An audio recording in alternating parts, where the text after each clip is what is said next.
Ladies and gentlemen, we dive deep into a question that touches many hearts. Why do good people often end up being alone? It's a question that many of us may have asked ourselves at some point in our lives, especially when our hearts are full of love, kindness, and compassion. Yet we find ourselves standing in solitude. Let's first acknowledge that being a good person is not a weakness, it's a strength. It's a trait that enriches the world, but paradoxically, it can sometimes feel like a burden. You see, good people often carry an invisible weight. They pour themselves into others, offering support, love, and understanding. They give without expecting anything in return. However, over time, this selflessness can leave them emotionally drained, as their kindness is not always reciprocated in the way they hope. What happens then? The more we give, the more we expect. And when others fall short of meeting our expectations, disappointment creeps in. It's important to recognize that when we set our standards so high for how others should treat us, we may unknowingly set ourselves up for disappointment. Sometimes people don't know how to give back in the same way, and that can leave the good person feeling isolated. Another reason good people often find themselves alone is the fear of vulnerability. When you've spent your life caring for others and putting them first, it becomes hard to open up. There's a fear that if you show your true self, your needs, your flaws, someone might take advantage of that. You may wonder, will they still love me for who I really am? Or will they see my vulnerability as a weakness? This fear can create emotional walls, preventing the deep connections that could bring comfort and companionship. Now, let's talk about boundaries. Good people often struggle to set boundaries because they want to help, support, and nurture others. But if you're always putting others first without considering your own needs, you will quickly deplete your energy. The inability to say no can lead to burnout, and when you're burned out, it's easy to feel alone, even in a room full of people. Good people by nature want to help everyone, but it's essential to remember that we cannot pour from an empty cup. Healthy boundaries are not just important, they are necessary for emotional survival. But here's the beautiful thing. Being alone doesn't mean being lonely. In fact, solitude can be one of the most powerful forces in your life. When we are alone, we have the space to reflect, to grow, and to reconnect with ourselves. It's in these moments of solitude that we discover who we truly are, beyond the roles we play for others. We find strength in our independence, and we start to realize that our worth does not depend on the validation or company of others. Being alone allows you to focus on your dreams, passions, and desires. It's not a space of absence, it's a space of possibility. And it's here, in this quiet moment, that you begin to build the foundation for healthier relationships. By strengthening your relationship with yourself, you prepare for the day when the right people, those who truly understand and appreciate your goodness, will come into your life. So, remember, good people may end up being alone for a time, but they are never truly lonely. They are in the process of becoming the best version of themselves, and that journey is something we all need to honor. Good people often find themselves carrying a burden that many might not fully understand the weight of their kindness, empathy, and selflessness. This burden is not one they ask for or even seek, but it becomes a natural consequence of always putting others first. The heart of a good person is often open and giving, constantly reaching out to help those around them. Whether it's offering a listening ear to a friend in need, offering support during someone's difficult time, or simply being there to comfort and uplift others, good people wear their compassion as a badge of honor. However, what's often overlooked is the emotional cost that comes with it. The act of constantly giving without expecting anything in return can create a sense of exhaustion that builds up over time. At first, helping others feels fulfilling. The joy of seeing someone else happy or at ease because of your support is deeply rewarding. But when this giving is not reciprocated, when your efforts go unnoticed or unappreciated, the very thing that once felt rewarding can begin to feel like an emotional drain. The good person finds themselves depleted, not because they have stopped giving, but because they've given so much of themselves that there's nothing left to give. This emotional exhaustion often leads to feelings of resentment. While good people may not consciously harbor bitterness, over time, if their kindness is not acknowledged or returned, they start to question the fairness of it all. They wonder, why do I continue to give if I'm not receiving the same in return?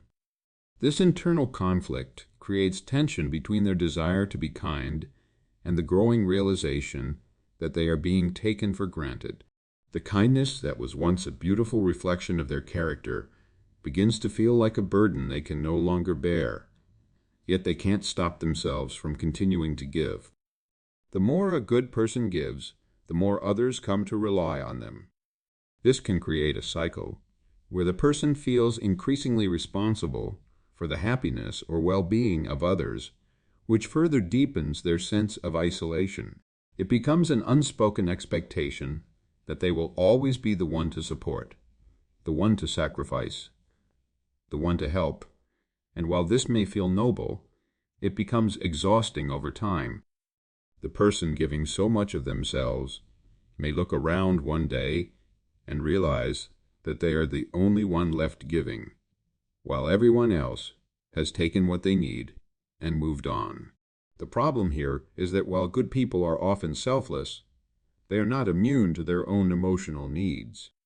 Every human being needs love, appreciation, and validation. When these needs are constantly unmet, the good person can begin to feel invisible, overlooked, and even unimportant. And in the absence of others stepping up to fill the gaps they leave open, they are left alone with their emotions. This sense of being emotionally drained and unappreciated is what often leads good people to question their worth. They may begin to doubt if their goodness is truly being valued, or if they are simply being used. This situation can also lead to feelings of loneliness. Even though the good person is often surrounded by people, family, friends, colleagues, there's a profound sense of isolation. They may feel like they are always the one giving, but no one is ever there for them in the same way. It's as if their goodness has become a shield, separating them from truly meaningful connections. While they may have many acquaintances, the deep, genuine relationships they long for can feel out of reach.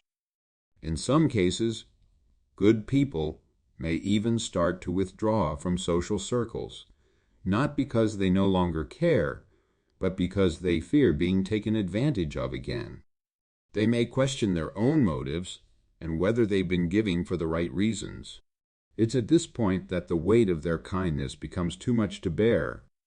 The very qualities that make them good empathy, generosity, and selflessness become the source of their own isolation.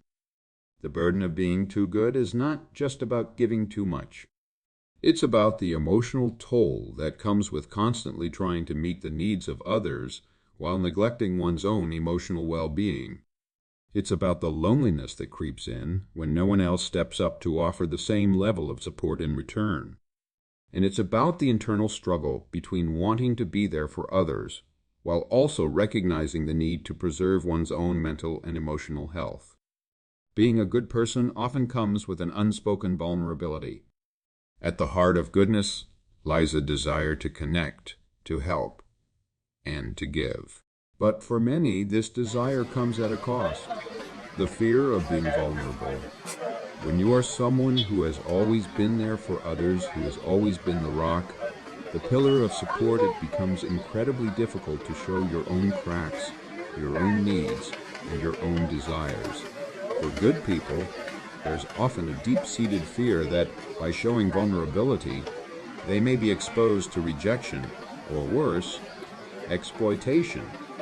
The fear of vulnerability is deeply rooted in the idea that showing your true self, your fears, your insecurities, Your struggles will make you appear weak or unworthy of love and affection.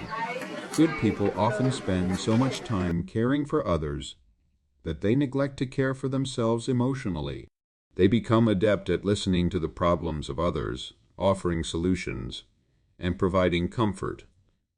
But when it comes time to share their own experiences or express their own feelings, they hesitate. There is a fear that if they show their true selves, the mask they've carefully crafted, the one that represents their goodness, will crumble. They worry that others may not see them as strong or capable. This fear is not without merit. Society often values strength, independence, and self-sufficiency, and while there is nothing wrong with these traits, they can sometimes overshadow the importance of emotional openness. People are often praised for being the strong ones, the ones who don't need help, the ones who can carry the weight of the world on their shoulders without faltering. But in this relentless pursuit of appearing strong, good people often suppress their own emotional needs, putting themselves at risk of burnout and isolation.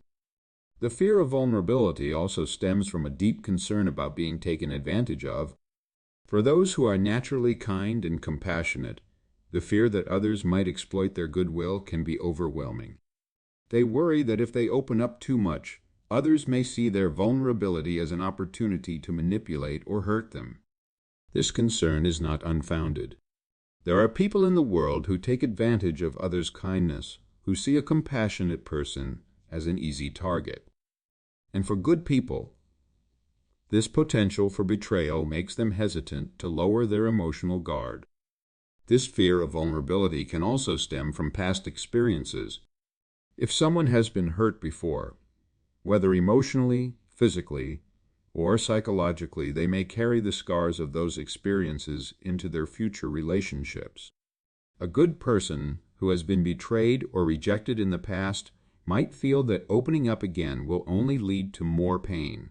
They may feel as though being vulnerable is synonymous with being exposed, leaving them open to the same hurt they experienced before. Over time, this fear of being vulnerable can lead to emotional walls. While these walls may seem like a protective mechanism, they ultimately isolate the good person from forming deeper, more meaningful connections with others. The fear that others won't understand or appreciate their true selves keeps them from opening up fully. They may feel as though they must always appear perfect, always have their life together, and always be the one who has it all figured out. And while this can maintain an image of strength, it prevents the kind of authenticity that allows true emotional intimacy to flourish. As a result, good people often find themselves feeling isolated even when surrounded by others. They may have many friends or acquaintances, but those relationships tend to stay surface level. The inability to share their own vulnerabilities means they can never truly connect with others on a deeper emotional level. The more they hold back, the more alone they may feel, even in a crowd. They may even question their own worth, feeling as though they are constantly giving to others, but never receiving the same emotional support in return. What's important to understand, however, is that vulnerability is not a weakness. It's through vulnerability that true connection happens. It's in those raw, unguarded moments that we are able to show others who we really are, the messy, imperfect, but ultimately beautiful parts of ourselves. When good people allow themselves to be vulnerable, they create space for others to do the same. And in doing so, they form relationships based on trust, understanding, and mutual respect. Vulnerability allows people to move beyond the superficial and to connect on a deeper, more authentic level. The fear of vulnerability is something that good people must learn to overcome if they are to experience the deep, fulfilling relationships they long for. It requires a shift in mindset, a recognition that showing weakness does not diminish strength. Vulnerability is not about exposing yourself to harm. It's about allowing others to see the real you, flaws and all. It's in this realness that genuine connections are born. and in this connection that the true value of being a good person is realized. The act of giving is something that often defines good people, yet what is frequently overlooked is the toll it can take when others fail to meet you halfway. Good people are natural givers, whether it's their time, energy, or resources. They find joy in supporting others. They believe that kindness is a value to be shared, that their role in the world is to uplift, encourage, and help others grow. However, when the cycle of giving is not reciprocated, when they give more than they receive, the balance becomes disrupted. Over time, this imbalance can lead to one of the fundamental reasons why this imbalance occurs is the expectation that kindness and generosity will be met with gratitude or returned in some form. Good people often assume that the people they help will recognize the effort and extend the same support when it's their turn to need help. But often, this expectation is not met. When the help that was offered is not reciprocated, the good person begins to feel as though their generosity is being taken for granted. This sense of being overlooked can lead to a slow buildup of frustration, as they feel they are giving without ever receiving what they truly need in returned validation, appreciation, and the same level of care. The emotional toll of this one-sided giving is compounded by the fact that the more good people give, the more others come to rely on them. They become the go-to person for support, advice, or help. While this might initially feel rewarding, over time it creates an environment where the good person is always the one giving, and others start to take their presence and their support for granted.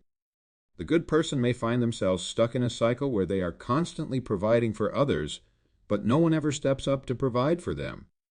And this can create a sense of isolation, even in the midst of relationships and social circles. The cycle of one-sided giving can also lead to burnout. Emotional exhaustion from continually giving without receiving can drain a person's energy and enthusiasm. The very act that once brought fulfillment now feels like a heavy burden. The good person might start to withdraw, feeling that no matter how much they give, it will never be enough to fill the emotional gap left by the lack of reciprocity. They may begin to question whether their efforts have made a difference, or whether they've been giving for the wrong reasons. The constant effort to meet the needs of others, coupled with the lack of recognition or reciprocation, can erode their sense of self-worth. The imbalance can lead to a feeling of being unappreciated. Good people often give not for accolades or recognition, but because they genuinely care about others. Yet when their efforts go unnoticed or unappreciated, they begin to question their value in relationships. When you give and give without receiving in return, it can feel as though you are invisible. Your presence, your contributions, and your care for others seem to go unrecognized. And in this environment, loneliness can creep in. Despite being surrounded by people, the good person might feel disconnected because their emotional needs are unmet. They are giving to others, but there is no one there to give back to them in the way they need. The reality is that good people need to receive as much as they give. They need to feel valued, to experience care, and to know that the kindness they extend to others is not only appreciated, but also returned in some way. Without this balance, the act of giving becomes a one-way street that leads to exhaustion and emotional depletion. But the challenge is that good people often struggle to ask for help. They are so used to being the helper that it becomes difficult to express their own needs. They fear that asking for help might make them seem weak or incapable. They may also feel guilty for needing anything in return, as if their role in relationships is solely to give, not to take. This is where boundaries come into play. Good people need to learn how to establish healthy boundaries in their relationships.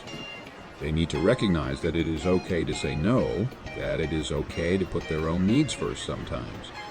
This does not mean they are no longer kind or generous.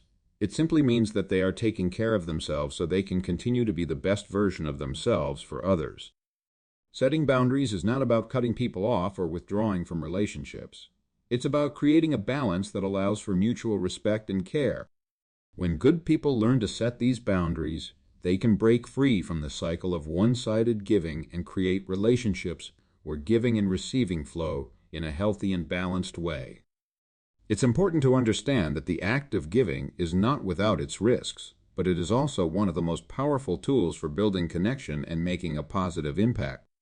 However, when this giving is not met with reciprocity, it can lead to burnout and emotional isolation. The solution lies not in giving less, but in giving in a way that is balanced, where both parties are able to contribute to the relationship. When good people learn to protect their emotional well-being, set healthy boundaries, and ask for help when needed, they can continue to give in a way that nourishes both themselves and others. It's not about giving less, but about giving in a way that ensures their emotional needs are met as well. For good people, the desire to protect and help others often leads to a pattern of self-sacrifice, where their own needs and desires are pushed aside in favor of those around them. This tendency to constantly put others first is not always the result of a conscious decision, but rather a deep-seated belief that their worth is tied to their ability to help, support, and be there for others. They may feel that their value is dependent on their ability to give without asking for anything in return. However, this selflessness, while rooted in good intentions, can ultimately leave them feeling unfulfilled and emotionally drained. The problem with self-sacrifice is that it often comes at the expense of one's own well-being. When good people consistently put others' needs before their own, they may feel as though they have no time or energy left to care for themselves. This might manifest in physical exhaustion, emotional burnout, or a general sense of dissatisfaction with life. Over time, they may begin to feel that their own desires, needs, and aspirations are secondary or even irrelevant. The constant act of putting others first creates a cycle where they neglect themselves, leading to a sense of emptiness and loneliness. One of the most challenging aspects of this behavior is that good people often feel guilty when they do take time for themselves. There's a pervasive belief that focusing on their own needs is selfish, or that they should always be available for others. This mindset can make it difficult for them to set boundaries or ask for help when they need it. The idea that their worth is only tied to their ability to serve others creates a constant pressure to be selfless, to give more, and to never stop caring for the people around them. But this approach is unsustainable in the long run, without taking time to replenish their own emotional reserves. Good people risk becoming depleted, resentful, and ultimately disconnected from their own desires and goals. The constant act of self-sacrifice also creates an unspoken expectation from others. Over time, people may come to rely on the good person's generosity and support without ever offering to return the favor. They may take the good person's presence for granted, assuming that they will always be there to help, regardless of the cost. This expectation can lead to feelings of being used or taken advantage of. Good people may feel as though they are being valued only for what they can give, rather than for who they truly are. This one-sided dynamic can be emotionally draining, as it reinforces the belief that their needs and feelings don't matter as much as those of others. Moreover, when good people become so focused on serving others, they may lose sight of their own passions, interests, and dreams. The time and energy they once devoted to their own personal growth and fulfillment are often redirected toward helping others achieve their goals. They might find themselves caught in a cycle of prioritizing others' success while putting their own aspirations on hold. This can lead to a sense of regret or frustration, as they realize that their own potential has been sidelined in the pursuit of others' happiness. The longer they stay in this role of constant self-sacrifice, the more difficult it becomes to break free and focus on their own dreams. In relationships, this pattern of self-sacrifice can create imbalances. While it is natural to want to help and support the people you care about when one person is always giving and the other is always receiving, the relationship can become unhealthy. The person doing the giving may begin to feel that their contributions are not being appreciated or valued, while the one receiving may take the support for granted, never recognizing the emotional labor that goes into it. This can lead to resentment and disconnection, as both people may feel unfulfilled in the relationship. The good person may begin to question whether their efforts are truly making a difference, or whether they are simply being taken advantage of. The challenge for good people is to recognize that their needs are just as important as the needs of others. Self-care is not selfish. It is essential for maintaining emotional and physical well-being. Learning to prioritize their own needs does not mean abandoning others. Rather, it means creating a balance where both their well-being and the well-being of others are respected. This requires setting healthy boundaries, recognizing their limits, and understanding that it is okay to say no. It also involves being willing to ask for help when needed and to lean on others for support. By learning to value themselves and their own needs, good people can break free from the cycle of self-sacrifice and create more balanced and fulfilling relationships. They can still be kind, generous, and supportive, but in a way that honors their own emotional health. This shift in mindset allows them to invest in their own growth, pursue their own passions, and build a life that brings them joy and fulfillment. It also helps them to create relationships that are based on mutual respect, where both parties give and receive in equal measure. The key to avoiding emotional exhaustion and burnout is to understand that giving does not mean neglecting yourself. Good people must learn to take care of themselves so that they can continue to give in a way that is sustainable and fulfilling. By putting themselves first when necessary and asking for help when needed, they can maintain the energy, enthusiasm, and emotional strength required to support others without losing sight of their own needs and desires. In doing so, they can experience deeper, more meaningful connections and live a life that is both generous and personally fulfilling.